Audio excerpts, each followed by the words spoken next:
நீட்டாக இருக்கு. நாங்கள் போடும்போது கணக்கவா பூசாமல் கொஞ்சமாக நாங்கள் பூச வேணும். இந்த ஹைலைட் எல்லாம் அந்த சைட்டை அந்த திரும்பும்போது நல்ல ஒரு மினுமினுப்பை காட்டும் எங்களோட முகத்தில்.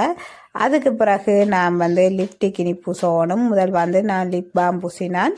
அதுக்கு பிறகு நான் லிப்டிக் எடுக்கிறேன். இது செஃபோகாண்ட லிப்டிக் தான். அதாவது இங்கே உதட்டின்ற கலரிலேயே பிங்க் கலரில் நான் எடுக்கிறேன். லைட் பிங்க் கலர், டார்க்கில் லைட் பிங்க் கலர்லேயே நான் எடுக்கிறேன். பிங்க் கலரில் நாங்கள் போடும்போது உண்மையில் எங்கள்ட அந்த லிப்டிக்கு ஆகலும் கூடின மாதிரி ஹெவியாக இல்லாமல் சிம்பிளாக இருக்கும். நல்ல ஒரு நீட்டாகவும் இருக்கும் பார்க்கும்போது. இப்போ பாருங்க, நான் லிப்டிக் தான் போட்டு கொண்டிருக்கிறேன். இந்த லிப்டிக் நல்ல ஒரு நீட்டாக நான் போட்டிருக்கிறேன். எல்லாமே நான் அவங்கள கேட்டு தான் செய்கிறேன். ஏனெண்டா அவங்களுக்கு முக்கியமாக பிடிச்சிருக்க வேணும்.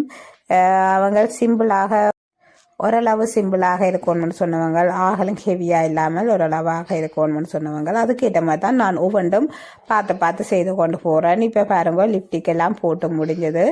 இனி நான் அடுத்த ஸ்டெப்புக்கு அடுத்ததாக நான் லிப் க்ளாஸ் போட போகிறேன். அதாவது இங்கே லிப்டிக்கு நல்ல ஒரு அந்த ஷைனிங்கை கொடுக்கறதுக்காண்டி நான் லிப் க்ளாஸ் போகிறேன். அதுக்கு பிறகு நான் அதாவது ஃபவுண்டேஷனில் எடுத்து அவங்கள ஸ்கின் கலர் ஃபவுண்டேஷனை எடுத்து நான் லிப்டிக்கு சைட்டுகளில் நான் பூசுறேன். அதாவது அந்த லிப்டிக் சைட்டுகளுக்கு கொஞ்சம் போயிருந்தால் அதை நீட்டாக்கி காட்டுவதற்கு, அதே நேரம் அந்த லிப்டிக்கு நல்ல ஒரு வடிவை கொடுக்கறதுக்காண்டி நான் அவுட்லைனாக கொடுத்து கொண்டு வரேன். இப்போ பாருங்கோ, எல்லாம் நாங்கள் அதாவது ஸ்டெப்பாக ஒன்றா நான் செய்து கொண்டு வரேன்.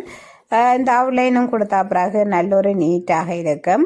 அதுக்காண்டி தான் நாங்கள் அதாவது ஃபவுண்டேஷன் உங்களுடைய ஸ்கின் கலருக்குரிய ஃபவுண்டேஷன் இல்லாட்டி கன்சீலராலே நீங்கள் போடலாம்.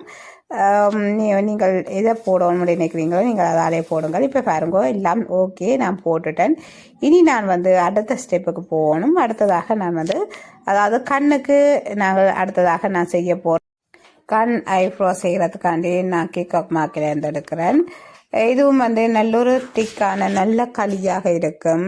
நல்ல ஒரு திக்காக இருக்கும். நீங்களும் இதை பாவிச்சு பார்க்கலாம் ஃப்ரெண்ட்ஸ். நல்ல ஒரு நீட்டாக எங்களுக்கு நேச்சுரல் தன்மையாக காட்டும். அதே நேரம் நிறைய டைம் அதாவது லாங் லாஸாக நிற்கும். இந்த ஐ ஜெல் மிகவும் ஒரு நல்ல ஒரு நீட்டாக நாங்கள் செய்தோம்னா நல்ல ஒரு நீட்டாக இருக்கும். இப்போ நான் இந்த ஐப்ரோ ஷேப் பண்ணிக்க முன்னுக்காக நான் அதாவது நிறைய கொடுக்காமல் பின்னில் அதாவது இடைக்கு இருந்தால் நான் அதாவது ஐப்ரோ ஷேப் பண்ண தொடங்குறேன், அதை செய்ய தொடங்குறேன். மிகவும் ஒரு நீட்டாக நாங்கள் எடுக்க வேணும் ஐப்ரோ.